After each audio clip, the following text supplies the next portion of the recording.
Yaşar Bey benim 17 yıllık hastam. 17 yıldan beri horlama protezi kullanıyor. Bugün bir kontrol geldi. Kendisi Nevşehir'de yaşıyor. Hemen soralım, protezden önce ne gibi sıkıntıları vardı? Protezle hayatı nasıl değişti? Protezden önce uykumu tam alamıyordum. Araç sürerken uyuklama hali, uyku apnesi geçiriyordum. Ve bayağı bir etkiliyordu beni. İş hayatımı etkiliyordu. Kendim mali müşavirim.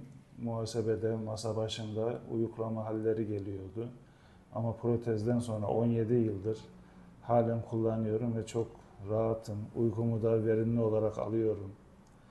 Ve çok memnunum.